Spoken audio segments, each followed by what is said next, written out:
Hello chapter. Okay, molecular basis of inheritance. अगर molecules का मतलब क्या होता है, एनीवन? हाँ प्लीज बताओ। सेल्स ज्वाइन करते तो क्या बनता है? टिश्यू। टिश्यू ज्वाइन करता है तो बनता है ऑर्गन। ऑर्गन ज्वाइन करता है तो बनता है ऑर्गेनिज्म। वही चीज थोड़ा मॉलिक्यूल से रिलेट करो। एटम्स ज्वाइन करके क्या बनाते हैं? मॉलिक्यूल। समझ में? थोड़े कॉम्प्लेक्स स्ट्रक्चर रहते। समझ में आया? मॉलिक्यूलर बेसिस ऑफ इनहेरिटेंस में बेसिकली जो पहले के टाइम पर मेडिसिन बनती थी, समझ में आया? कौन सा ऐसा ऑर्गेनिज्म है जिन पर टेस्ट किया जाता था? रैट्स पर। क्यों रैट्स पर? ठीक है, जेनेटिकली एंड अदर थिंग। क्यों ह्यूमंस पर नहीं? बिकॉज उनका लॉस हमको फिर भी बर्दाश्त हो सकता है, बिकॉज इनका रिप्रोडक्शन लेवल कैसा है? हाई है। हमारे ह्यूमंस की तरह लॉन्ग स्पेस पर नहीं चलता है। समझ में आया? ठीक है। हाँ ह्यूमंस का, लेकिन there is 9 months and everything. समझ में आया? और हाँ ठीक है, डिस्कवरी ऑफ डीएनए। तो बेसिकली तुम लोगों ने 10th स्टैंडर्ड में बहुत अच्छे से एक लाइन पढ़ी थी, कुछ याद आ रही है? फर्स्ट चैप्टर की, हेरिडिटी एंड वेरिएशन की, सर्वाइवल ऑफ द फिटनेस। उससे पहले every organism carries DNA as their genetic material except for viruses. मतलब क्या? तुमको कोविड का टाइम तो याद होगा, ठीक है? कितना फास्ट हुआ कोविड फैला। समझ में आया तुमको? कोविड क्यों? क्योंकि उसको हम क्या बोलते थे? Corona virus, correct? तो ये जो वायरस रहता है, वायरस के अंदर जो जेनेटिक मटेरियल रहता है, समझो ये वायरस का अगर सेल है, ठीक है, तो उसका अंदर का जेनेटिक मटेरियल कौन कैरी करेगा? सिर्फ सिंगल स्ट्रैंड बना रही हूँ, मतलब आरएनए। क्या मतलब? आरएनए। समझ में आया? तो जो वायरसेस होते हैं वो बहुत जल्दी क्या होते हैं? मल्टीप्लाई होते हैं, स्प्रेड होते हैं। समझ में आया? लेकिन वही हमारे ह्यूमंस में देखा जाए तो जेनेटिक मटेरियल क्या है? डीएनए। क्या है? डीएनए। समझ में? ये तुम लोग पढ़ चुके हो। तो ये सारा टाइम साइंटिस्ट को प्रूफ करने में लगा, ठीक है? क्योंकि सेल के अंदर और क्या क्या चीजें हैं? न्यूक्लियस में डीएनए है, और बाहर क्या है? तुम्हारा प्रोटीन सिंथेसिस है, सब होता है। ये एक बेसिक सेल स्ट्रक्चर हम लास्ट टाइम वीडियो में देख चुके। समझ में आया? उसके बाद हमको देखना है कि ना दो तरीके के ना चीजें हमको दिखाई गई है। पहली बात तो मुझे बताओ, what do you mean by virulent and non virulent? Page number 70 in Griffith's experiment you can see 2 points. क्या? Virulent and non virulent. Virulent मतलब उसमें वायरस होगा, और नॉन विरुलेंट मतलब वायरस कॉजिंग नहीं होगा। समझ में आया? तो इसमें हमने ग्रिफ्ट एक्सपेरिमेंट के बारे में पढ़ा है। किसके बारे में? ग्रिफ्ट। डीएनए और आरएनए का मतलब समझा? डीएनए का नाम क्या है? Deoxy ribo nucleic acid. और आरएनए का? ठीक है, ये तुम लोगों को पता है, ठीक है? जेनेटिक मटेरियल हमको बताया गया है कि बहुत ही वास्ट क्वांटिटी में वो जो डीएनए रहता है वो किस फॉर्म में होता है? सेल के फॉर्म में। कौन से फॉर्म में? क्रोमैटिन फाइबर्स में। जब उसको डिवाइड करना होता है तभी वो किस फॉर्म में बनता है? क्रोमोसोम फॉर्म में। इतना तुम लोगों को आइडिया अभी तक है। समझ में आया?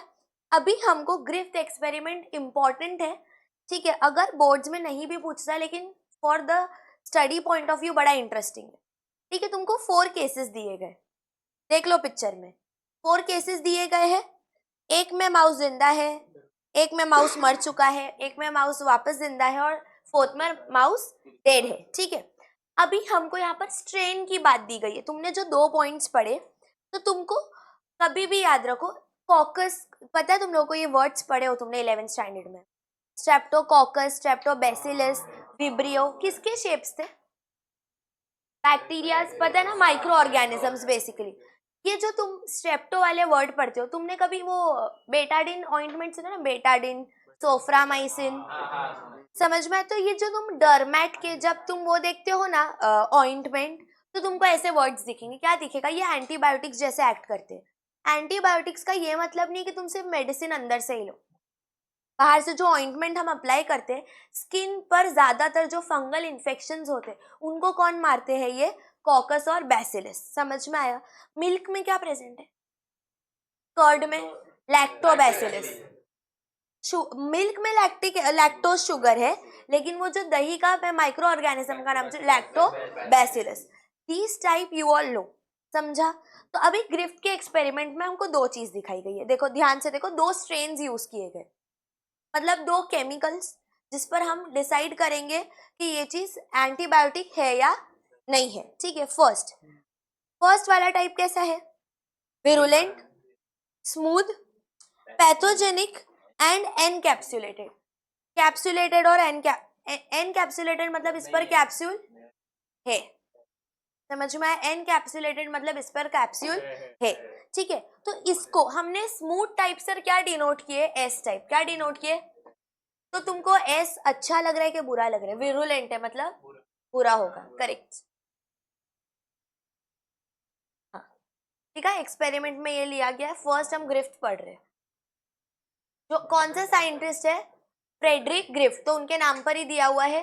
सी here you can see the word diplococcus, और कॉकस का नाम, वो जो डाइप्लोकोकस का नाम ही क्या है, स्ट्रेप्टोकोकस। कॉकस मतलब सर्कुलर इन शेप, समझ में आया। कॉकस सर्कुलर था, बैसिलस थोड़ा ओवल था, और कोकोबैसिलस सर्कल भी नहीं है ओवल भी नहीं है, समझ में आया, वैसे शेप से। क्या करता है ये जो स्ट्रेप्टोकोकस है, वो निमोनिया कॉज करता है। मतलब किसमें निमोनिया क्या होता है, any idea. Pneumonia is caused in which part of the body, breathing में प्रॉब्लम होती है ना, तो कौन सा पार्ट होगा, लंग्स। फिर लंग्स का जो टिश्यू रहता है उसमें क्या भर जाता है, फ्लूइड एक्यूमुलेट होता है, हाँ फ्लूइड, समझ में आया, ठीक है।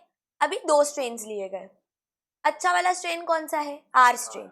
एस स्ट्रेन कैसा है, स्मूथ है और कैप्सुलेटेड और विरुलेंट है, मतलब क्या, वो क्या कॉज करेगा, वायरस कॉज करेगा, समझ में आया, ठीक है। और दूसरा जो आर स्ट्रेन है वो क्या कॉज करेगा, वायरस कॉज करेगा क्या, नहीं, क्योंकि वो कैसा है, रफ है, नॉन कैप्सुलेटेड, और मेन पॉइंट क्या, नॉन विरुलेंट है, क्या है, नॉन विरुलेंट है। तुमको ये कॉन्सेप्ट समझा, समझ में आया। अब मुझे बताओ, ग्रिफ्ट ने 4 एक्सपेरिमेंट्स देखा है, क्या एक्सपेरिमेंट्स देखा है, 4 एक्सपेरिमेंट्स। फर्स्ट वाला देखो, रफ स्ट्रेन। रफ स्ट्रेन अच्छा था कि बुरा था, अच्छा था, ठीक है। क्यों, रफ स्ट्रेन में वायरस है क्या, नहीं है, माउस जिंदा रहेगा। मेरी बात समझ में आई, क्योंकि हमने क्या वर्ड पढ़े हैं, non virulent. Text book open करो, दो केमिकल्स यूज किए गए हैं, एक आर स्ट्रेन है और एक एस स्ट्रेन है। जो आर स्ट्रेन है उसके अंदर वायरस नहीं है, और जो एस स्ट्रेन है उसमें वायरस है। तो जब आर स्ट्रेन देंगे तो उसमें वायरस नहीं हो, तो माउस को कुछ भी प्रॉब्लम नहीं होगी, तो mouse is alive. Come to the next part, क्या दिया गया है इसको, एस स्ट्रेन। तो एस स्ट्रेन विरुलेंट है कि नॉन विरुलेंट, विरुलेंट, तो माउस डाइज, समझ में आया। मुझे इधर का स्टेटमेंट मत देखो, मुझे बताओ जो एस स्ट्रेन था, ठीक है, इधर जिंदा है, इधर वो मर गया। अभी मैं एस स्ट्रेन को लेती हूँ, पर मैंने पहले क्या किया था, मैंने एस स्ट्रेन को पहले क्या किया था, डायरेक्टली इंजेक्ट किया था माउस में। अभी मैं क्या कर रही हूँ, वो एस स्ट्रेन का जो केमिकल है उसको मैं गर्म कर दूंगी, उसको हम क्या देंगे, हीट एनर्जी देंगे, हीट अप पास करेंगे। अब जब वो मैं हीट पास करती हूँ, ठीक है, हीट पास करने के बाद थोड़ा टाइम कूल डाउन रहने के बाद मैं क्या करती हूँ, वापस से माउस के अंदर उसको इंजेक्ट करूंगी। तो अभी क्या होता है, ध्यान से सुनो, तुमको क्या लगेगा कि मिस है तो वो वायरस टाइप ही, लेकिन वायरस टाइप में जो उसके वायरस थे वो कैसे थे, हीट किल्ड थे, कैसे थे, हीट किल्ड। तुमको पता है मम्मी मिल्क को बॉईल करती है, फिर फ्रिज में डालती है, क्यों, बैक्टीरियाज मर जाए, ताकि जब हम उसको डायरेक्टली मिल्क को फ्रिज में रखे तो वो मिल्क खराब नहीं हो, समझ में।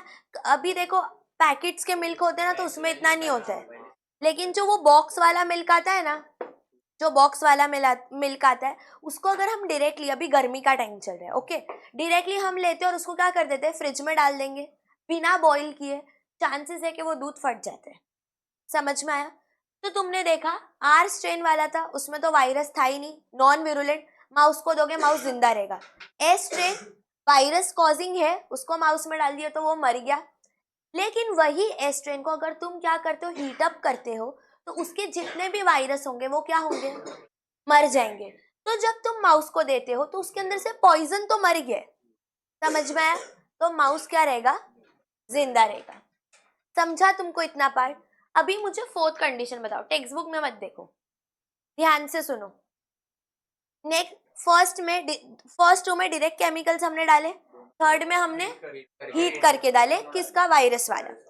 फोर्थ वाले में क्या करोगे, आर को क्यों हीट करना, आर के अंदर तो वायरस ही नहीं है। एस को हीट करेंगे। अभी ध्यान से सुनो, सबको ये फर्स्ट 3 क्लियर हुआ? किसी को फर्स्ट 3 में डाउट्स है? वापस से सुन लो, जो एस केमिकल है वो विरुलेंट है कि नॉन विरुलेंट है? विरुलेंट है, मतलब वायरस है। तो एस जब मैं डालती हूँ माउस के अंदर, वायरस है, तो माउस क्या होगा, मर जाएगा। जो आर वाला है वो कैसा है, नॉन विरुलेंट है, मतलब उसके अंदर वायरस नहीं है, तो माउस क्या रहेगा, जिंदा रहेगा। ठीक है। एस स्ट्रेन वाला जिसमें माउस मर गया था, तो वो केमिकल को मैं अब हीट अप करूंगी, क्या करूंगी, हीट, तो उसके अंदर जो वायरस रहेंगे वो मर जाएंगे। समझ में? ये 3 कंडीशन समझी, सबको क्लियर है? ठीक है। फोर्थ वाले में मैं क्या करने वाली हूँ, एस स्ट्रेन को जब मैं हीट अप करने वाले रहूंगी, देखो ध्यान से सुनो, आर स्ट्रेन कैसा था, हार्मलेस, कैसा था, हार्मलेस। ठीक है। अब क्या होगा, जो एस स्ट्रेन रहेगा, इसमें ध्यान से सुनो, ही सजेस्टेड जो आर स्ट्रेन वाला रहेगा उसको मैं एक्टिवली डालूंगी और एस स्ट्रेन को मैं हीट अप कर दूंगी। मेरी बात समझ में आई तुमको? तो क्या होगा, क्यों मरेगा माउस? फोर्थ कंडीशन में माउस जो है वो मर रहे हैं। ये दिखा, रफ स्ट्रेन मतलब क्या, जो आर स्ट्रेन है वो एज इट इज है, और जो एस स्ट्रेन है उसको हम क्या कर रहे हैं, हीट कर रहे हैं, और दोनों को एक साथ हम माउस के अंदर डाल रहे। तो मुझे बताओ, जब मैंने एस को हीट किल्ड की थी, एस को मैंने जब गर्म की थी, और जब मैंने आर स्ट्रेन दी थी अलग अलग, दोनों में माउस क्या था, जिंदा था। पर जब मैं ये दोनों को मिक्स करती हूँ तो क्यों माउस मर जा रहे हैं? डोंट रीड द पैराग्राफ, नहीं मरना चाहिए ना, क्यों मर रहे हैं फिर?